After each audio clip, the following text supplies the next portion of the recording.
പെരിയാറിൽ ഒഴുകിയ വിഷം. ഉയിര് കൊടുത്ത് വളർത്തിയ മീൻ കുഞ്ഞുങ്ങളെ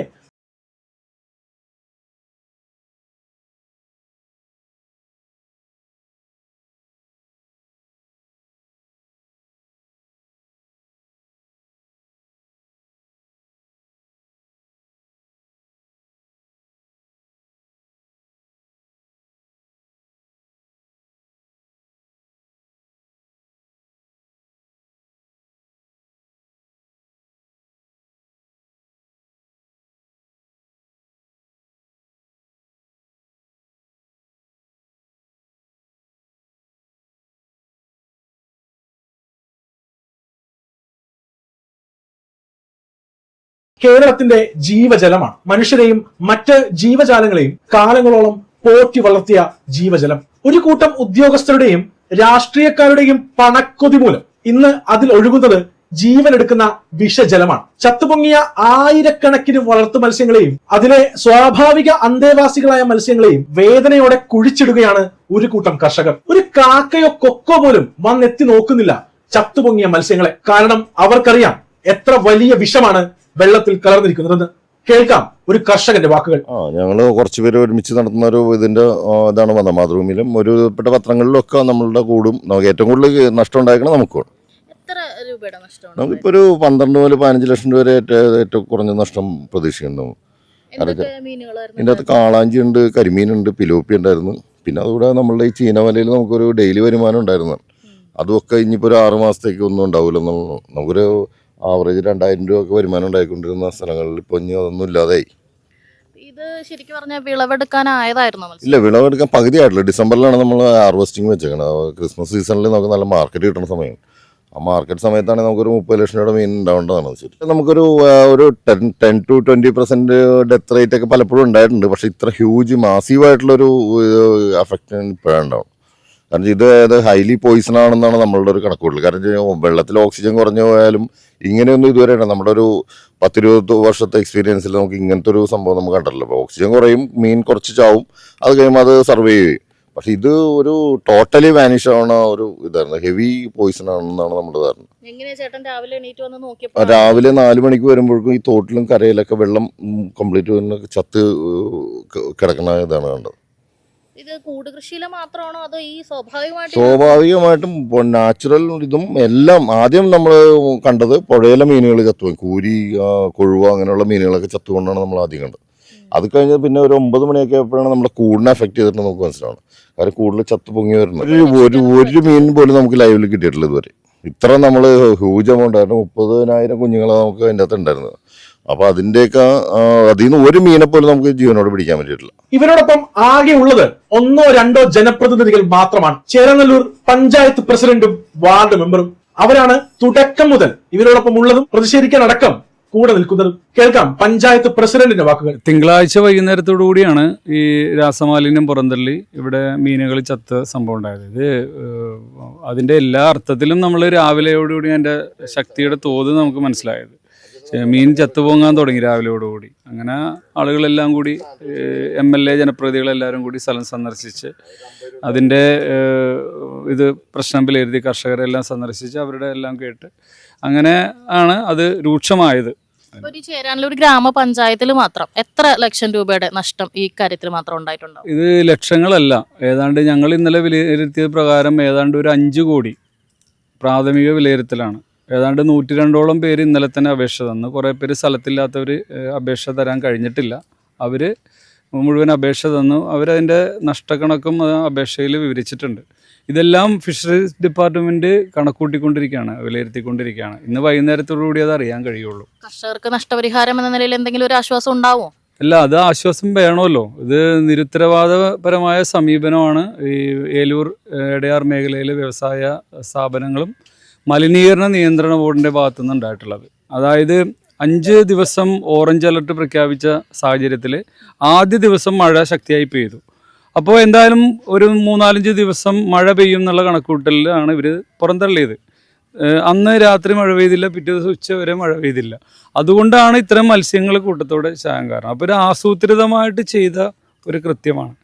അതിൻ്റെ പുറകിൽ പ്രവർത്തിച്ച ആളുകളെ എന്തായാലും നിയമത്തിന് മുന്നിൽ കൊണ്ടുവരണം. ഈ ലക്ഷക്കണക്കിന് രൂപയുടെ നഷ്ടം ആധാരം പണയം വെച്ചൊക്കെയാണ് ഇവരിത് തുടങ്ങിയിരിക്കുന്നത്. അപ്പോൾ ഇവരത് വിളവെടുപ്പിന് ഘട്ടത്തിലെത്തിയപ്പോഴാണ് ഈ സംഭവം നടക്കുന്നത്. ഇവർക്കുണ്ടായ നഷ്ടം നികത്തണ്ടേ? അതേപോലെ മത്സ്യബന്ധനം നടത്തി ഉപജീവനമാർഗം കഴിയുന്നവർക്ക് ഇനി മീനും ഇല്ല, അവർ പോയാൽ കിട്ടുകയില്ല, കിട്ടിയാൽ തന്നെ ആരും വാങ്ങുകയില്ല. അപ്പോൾ അവർക്കുള്ള ധനസഹായവും കൂടി വേണം ഇത്. പിന്നെ ഈ കമ്പനികൾക്കെതിരെ നടപടിയെടുക്കണം. അതേപോലെ ഈ അനാസ്ഥ കാണിച്ച ഉദ്യോഗസ്ഥർ അവർക്കെതിരെ ശിക്ഷാ നടപടി സ്വീകരിക്കണം. അങ്ങനെ ഒരുപാട് കാര്യങ്ങളിൽ ചെയ്യാനുണ്ട്. അത് ചെയ്താൽ മാത്രമേ ഇതിൽ നിന്നുള്ള പ്രക്ഷോഭത്തിൽ നിന്ന് ഞങ്ങൾ പിന്മാറുകയുള്ളൂ. ഇപ്പം വെള്ളത്തിൽ വിഷം എന്ന് പറയുമ്പോൾ ഒരുപക്ഷെ വായുവിലും എല്ലായിടത്തും കലരാനായിട്ട് സാധ്യതയുണ്ട്. മത്സ്യങ്ങൾക്ക് മാത്രമല്ല, ഇവിടെ ജീവിക്കുന്ന മനുഷ്യർക്കും അതൊരു പ്രശ്നമാണല്ലോ. അപ്പം മലിനീകരണ നിയന്ത്രണ ബോർഡ് ഇക്കാര്യത്തിൽ എന്തെങ്കിലും എടുക്കുമെന്ന് തോന്നുന്നുണ്ടോ നടപടികൾ? അതായത് ഈ ഒരു 2-3 മാസങ്ങൾക്ക് മുമ്പ് ഈ തൊട്ടടുത്ത പഞ്ചായത്താണല്ലോ, ഈ വ്യവസായ മേഖലയിൽ തൊട്ടടുത്തൊരു പഞ്ചായത്താണ്. വെളുപ്പിനെ വളരെ മൂടിക്കെട്ടിയ അന്തരീക്ഷമാണ്, ഭയങ്കര രൂക്ഷമായ സ്മെല്ലും. അപ്പം ഇത് നാട്ടുകാർ പരാതി പറഞ്ഞപ്പോൾ ഞങ്ങൾ പൊല്യൂഷൻ കൺട്രോൾ ബോർഡിന് പരാതി പഞ്ചായത്ത് കൊടുത്താണ്. അതനുസരിച്ചിട്ട് അവർ ഉപകരണം ഘടിപ്പിച്ചു, വായു ഗുണനിലവാരം അളന്നു. അപ്പോൾ അവരുടെ റിപ്പോർട്ട് പ്രകാരം ഈ അലയൻസ് എന്ന് പറയുന്ന ഒരു കമ്പനി ഏലൂരുള്ള അവരുടെ ഭാഗത്തു നിന്നുള്ള വീഴ്ചയാണെന്നാണ് അന്ന് പറഞ്ഞത്. അവർക്ക് മാർച്ച് 31 ഉള്ളിൽ അത് പരിഹരിക്കണമെന്നുള്ള നോട്ടീസ് അന്ന് കൊടുത്തു എന്നാണ് എക്സിക്യൂട്ടീവ് എഞ്ചിനീയർ ഞങ്ങളോട് പറഞ്ഞത്.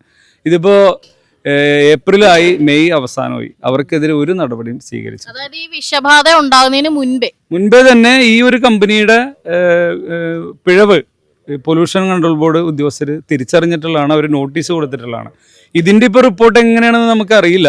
ഈ ഒരു ഇതിലും ഈ കമ്പനിയുടെ പേര് നമ്മൾ കേട്ടു. അപ്പോൾ ഇതിൻ്റെ ഗൗരവം കണക്കിലെടുത്ത് ഉടൻ തന്നെ അതിൻ്റെ റിപ്പോർട്ട് പ്രസിദ്ധീകരിച്ച് അർഹതപ്പെട്ട കർഷകർക്ക്, പാവപ്പെട്ട കർഷകർക്ക് ഉചിതമായ നഷ്ടപരിഹാരം കൊടുക്കണമെന്നാണ് നമ്മളുടെ ആവശ്യം. അത് ജനങ്ങളുടെ നികുതി പണത്തിൽ നിന്നല്ല. ഈ കമ്പനികൾ കോടികൾ, എല്ലാ കമ്പനികൾക്കും മലിനീകരണ നിയന്ത്രണ ബോർഡ് പ്രവർത്തന അനുമതി നൽകുന്നത് അവരുടെ മാലിന്യം സംസ്കരിക്കുന്നതിനുള്ള സംവിധാനം അവർ തന്നെ ഒരുക്കുന്ന അതുമായിട്ട് ബന്ധപ്പെട്ടാണ്. അതവർ ചെയ്യുന്നില്ല. അവർ അത് ചെയ്യാതെ ആ പൈസ എടുത്ത് അവർ ലാഭം കൊയ്യുന്ന ഒരു സാഹചര്യം ഒരിക്കലും അംഗീകരിക്കാൻ പറ്റില്ല. അപ്പോൾ ഈ കമ്പനികളിൽ നിന്ന് തന്നെ ഇവരുടെ ഈ കർഷകർക്ക് വേണ്ടിയിട്ടുള്ള നഷ്ടപരിഹാര തുക ഈടാക്കണം, അല്ലെങ്കിൽ അവരുടെ ലൈസൻസ് റദ്ദ് ചെയ്യുന്നതടക്കമുള്ള ശക്തമായ നടപടി സർക്കാരിൻ്റെ ഭാഗത്തുനിന്ന് ഉണ്ടാവണമെന്നാണ് നമ്മുടെ ആവശ്യം. ഈ വാക്കുകളിൽ നിന്നും നമുക്കറിയാം ഇതൊരിക്കലും യാദൃശ്ചികമായി നടന്ന ഒന്നല്ല, മറിച്ച് ആസൂത്രിതമാണ്. മാസങ്ങളായി ഏതോ ഒരു കമ്പനി കാത്തു സൂക്ഷിച്ച മലിനജലം തുടർച്ചയായി ശക്തമായ മഴ ഉണ്ടാകുമെന്ന കാലാവസ്ഥാ നിരീക്ഷകരുടെ വാക്ക് വിശ്വസിച്ച് അത് മുൻകൂട്ടി കണ്ട് പെരിയാറിലേക്ക് ഒഴുക്കി വിട്ടതാണ്. മലിനീകരണ നിയന്ത്രണ ബോർഡ് ഉദ്യോഗസ്ഥരുടെ ഒത്താശ ഇവർക്കുണ്ടെന്നുള്ളതിന്റെ തെളിവാണ് ആ സമയത്ത് പാതാളം റെഗുലേറ്ററി ബ്രിഡ്ജിന്റെ ഷട്ടറുകൾ തുറന്നുവിട്ടത്. എന്നാൽ മഴ ചതിച്ചു, വിചാരിച്ചതുപോലെ പെയ്തില്ല. ഫലമോ രാസമാലിന്യങ്ങൾ ഒഴുകി ഇത്രയധികം മത്സ്യങ്ങൾ പെരിയാറിൽ ചത്തുപോയി. സംഭവം വിവാദമായി.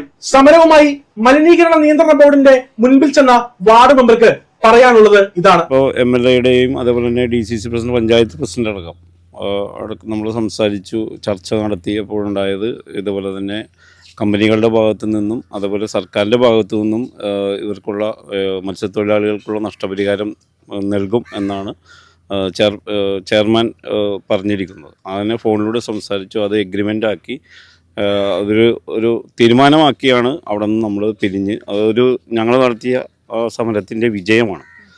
പല ജനപ്രതിനിധികളെയും ഇതിൻ്റെ അകത്തോട്ട് കയറ്റി വിട്ടില്ല ചർച്ചയ്ക്കായിട്ട്. അതായത് അവർ ഇതിൻ്റെ പുറകെ പല പഞ്ചായത്തുകളിലും ജനപ്രതിനിധികൾ, ഞാനടക്കമുള്ള പ്രസിഡന്റ് അന്ന് സ്ഥലത്ത് ഇല്ലാത്തതിൻ്റെതിനാൽ നമുക്ക് കുറച്ച് ബുദ്ധിമുട്ടുകൾ അന്നത്തെ ദിവസം ഉണ്ടായി. അതെല്ലാം നിന്ന് പരിഹരിച്ചുകൊണ്ടാണ് ഞാനും അതിനോടൊപ്പം ഉണ്ടായത്. അപ്പോൾ എന്നെ കയറ്റിവിടണം എന്ന് പറഞ്ഞപ്പോൾ അവർ കയറ്റിവിട്ടില്ല.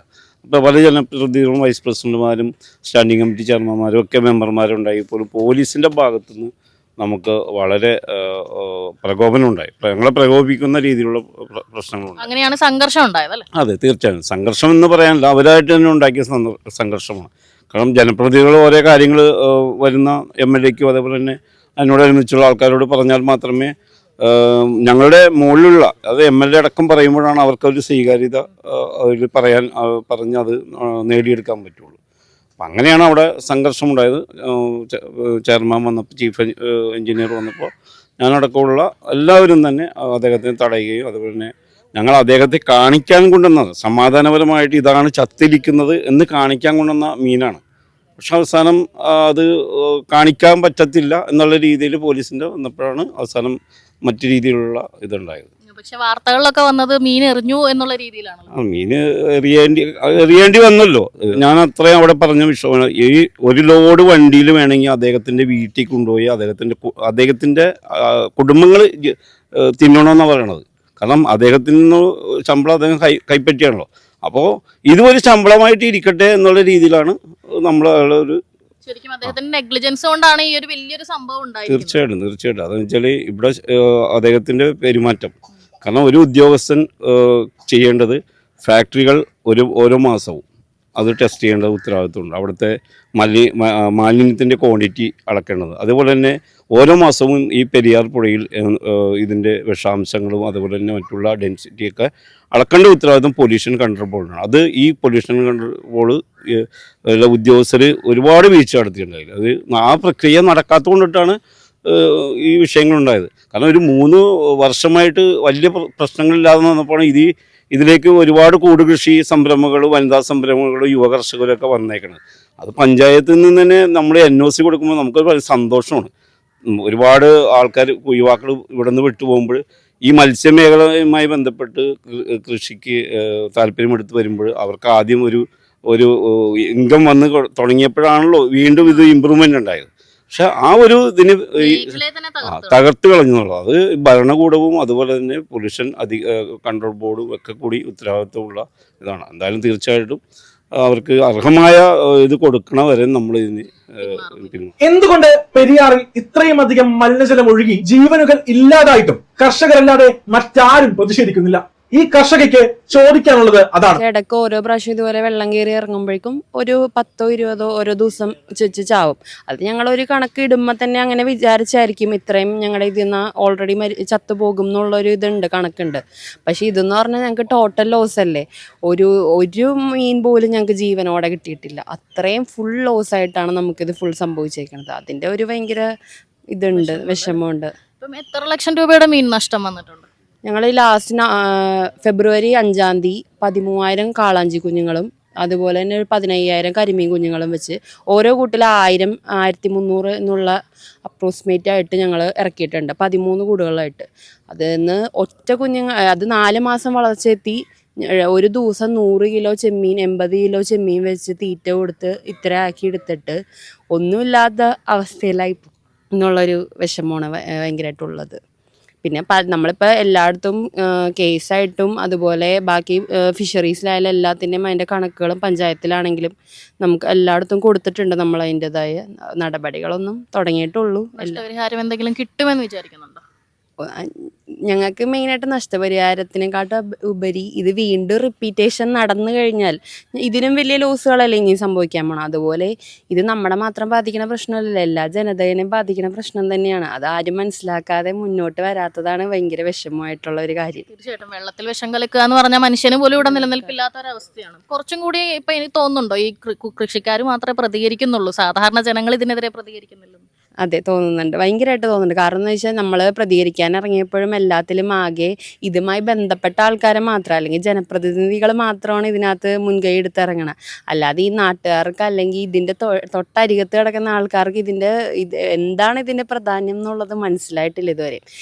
ഇന്ന് മീൻ ചത്ത് നാളെ മനുഷ്യൻ ചാവുമ്പോഴായിരിക്കും ഇതിൽ ഇറങ്ങി പുറപ്പെടാൻ പോകുന്നത്. കുറച്ചും കൂടി സേഫ് സോണിൽ ഇരിക്കുന്ന ആളുകൾ ഇതിനെതിരെ പ്രതികരിച്ചിരുന്നെങ്കിൽ ഇച്ചിരി കൂടി ഇത്തരം കാര്യങ്ങൾ നിർത്താൻ പറ്റുമായിരുന്നു. ശരിക്കും പറഞ്ഞു കൺട്രോൾ ചെയ്യാനായിട്ട് ശരിക്കും പറ്റിയാണ്. കാരണം എല്ലാവരും ഒറ്റയടിക്ക് ഇപ്പൊ പ്രളയം വന്ന് നമ്മളെല്ലാവരും ഒരുമിച്ച് നിന്ന്, അതുപോലെ ഇതും നമ്മൾ എല്ലാ നാട്ടുകാരും അല്ലെങ്കിൽ എറണാകുളം ജില്ലക്കാരും മൊത്തം ഒരുമിച്ച് നിന്നാൽ മതിയായിരുന്നു. അങ്ങനെയെങ്കിലും ഈ സ്റ്റേറ്റിൽ നമുക്ക് അറിയിക്കായിരുന്നു. ഈ മന്ത്രി തന്നെ പൊല്യൂഷൻ കൺട്രോളർ എല്ലാം ആ ഒരു ചെയ്യുന്ന വകുപ്പാണ്. എല്ലാം ചെയ്തിട്ടും ഇത്രയും ഒരു അനാസ്ഥ നടന്നിട്ട് ആരും ഒന്നും ചോദിക്കാൻ വന്നിട്ടില്ല. അത് കഴിഞ്ഞ് 2 ദിവസം കഴിഞ്ഞപ്പോഴാണ് ഇവിടെ സൈറ്റ് വിസിറ്റിനും അതേപോലെ സാമ്പിൾ എടുക്കാനും ഒക്കെ ആൾക്കാർ എത്തിക്കൊണ്ടിരുന്നത്. 2 ദിവസം കഴിയുമ്പോൾ അതിൻ്റെ ഞങ്ങളെല്ലാം ചത്തത് അന്ന് തന്നെ വാരിക്കളയുകയും ചെയ്ത്. നമുക്ക് അത് ഇട്ടുകൊണ്ടിരിക്കാനും പറ്റില്ല. കാരണം അത് ക്ലീൻ ചെയ്യുക എന്നുള്ളത് തന്നെ വലിയൊരു പ്രോസസ്സാണ്. ശരിക്കും പറഞ്ഞാൽ ഞങ്ങൾ 3-4 ദിവസമായിട്ട് ശരിക്കും പറഞ്ഞാൽ വീട്ടിൽ കയറിയിട്ടില്ല. ഇതിൻ്റെ പുറകെയുള്ള ഓട്ടങ്ങളിലാണ്. ഹസ്ബൻഡായാലും ഞാനായാലും കൊച്ചിനെ വരെ എൻ്റെ മമ്മിയുടെ വീട്ടിൽ കൊണ്ടുവന്ന് ആക്കിയിട്ടാണ് ഞാൻ ഈ 4 വയസ്സായ കുഞ്ഞിനെ ഉപേക്ഷിച്ചിട്ടുള്ള നടപ്പാണ് ഈ നടക്കുന്നത്. രാവിലെ ഇറങ്ങിക്കഴിഞ്ഞാൽ രാത്രി ഞാൻ വീട്ടിൽ കയറുമ്പോഴേക്കും അതുപോലെ ഫുള്ളും അങ്ങോട്ടും ഇങ്ങോട്ടും ഓരോ കാര്യങ്ങൾക്ക് അവിടെ പേപ്പർ കൊടുക്കണമെന്ന് പറയുമ്പോൾ അവിടെ കൊണ്ടേ പേപ്പർ കൊടുക്കും, മറ്റെവിടെ ചെല്ലണമെന്ന് പറയുമ്പോൾ അവിടെ ചെല്ലും. എല്ലായിടത്തും നമ്മളിങ്ങനെ പോയിക്കൊണ്ടിരിക്കുന്നതാണ്. നമുക്ക് ഇതിൻ്റെ ഒന്ന് ഗുണം ഉണ്ടാവുമോ എന്നുള്ളതാണ് നമ്മൾ ഒരു സംശയം. ഇന്ന് മീൻ ചത്തു, നാളെ മനുഷ്യൻ മരിക്കുമ്പോഴാകുമോ നമ്മളെല്ലാവരും പ്രതികരിക്കുക? അലയൻസ് എന്ന കോഴി വേസ്റ്റ് പ്രോസസ് ചെയ്യുന്ന കമ്പനിയിൽ നിന്നുമാണ് ഇത്ര മാരകമായ വിഷം പുറത്തു വന്നിരിക്കുന്നതെന്ന അധികൃതരുടെ വാദം ബാധിക്കപ്പെട്ട ഇവരാരെങ്കിലും വിശ്വസിക്കുന്നുണ്ടോ? കാരണം കോഴി വേസ്റ്റ് കൊണ്ട് ഇത്രയും വലിയൊരു പോയിസൺ ഉണ്ടാവാൻ സാധ്യത ഒരിക്കലും ഇല്ല. കാരണം വെച്ച് കഴിഞ്ഞാൽ ഇത് കെമിക്കൽ പോയിസണിങ് ആണ് ശരിക്കും ഉണ്ടായിരിക്കുന്നത്. അതിൻ്റെ ഒരു പ്രശ്നം ശരിക്കും ഉണ്ട്. കാരണം വെച്ചാൽ അതിൻ്റെ ഒരു സ്മെല്ലും ഇതൊക്കെ ഇപ്പോഴും ആ പുഴയിൽ നിന്ന് ഇപ്പോഴും ഇന്നലെ കുഫോസിൽ നിന്ന് വന്ന സയന്റിസ്റ്റുകൾ ഇവിടെ നോക്കിയിട്ട് ഇപ്പോഴും ഓക്സിജൻ പുഴയിലില്ല. അവരുടെയൊക്കെ ഒരു ഏകദേശം നിഗമനത്തിൽ ഇതൊരു പോയിസണിങ് ആണെന്നുള്ളതാണ് കാണുന്നത്.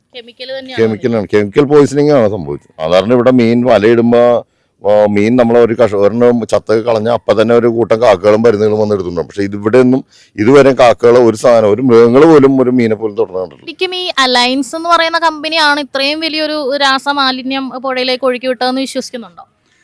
അത് പൂർണ്ണമായിട്ട് വിശ്വസിക്കാൻ നമുക്ക് കഴിയില്ല. കാരണം അത് ചിക്കൻ വേസ്റ്റ് സംസ്കരിക്കുന്ന ഒരു കമ്പനിയാണെന്നാണ് നമ്മൾ അറിഞ്ഞത്. കൂടുതൽ എൻ്റെ അറിവിൽ ബയോളജിക്കൽ വേസ്റ്റാണ് അവർ പുറന്തള്ളാൻ സാധ്യത.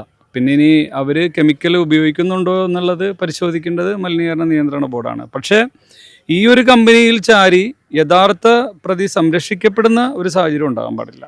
പൊല്യൂഷൻ കൺട്രോൾ ബോർഡിൻ്റെ പരിശോധനയിൽ കൃത്യമായി ഇത് കണ്ടെത്താൻ സാധിക്കും. ഏത് കമ്പനിയാണ് അന്നത്തെ ദിവസം മാലിന്യം പുറന്തള്ളിയിട്ട് അത് നിസ്സാരമായിട്ട് കണ്ടുപിടിക്കാൻ കഴിയും. അത് കണ്ടുപിടിച്ച് അർഹതപ്പെട്ട ശിക്ഷാ നടപടി ആ കമ്പനിക്കെതിരെ സ്വീകരിക്കണം.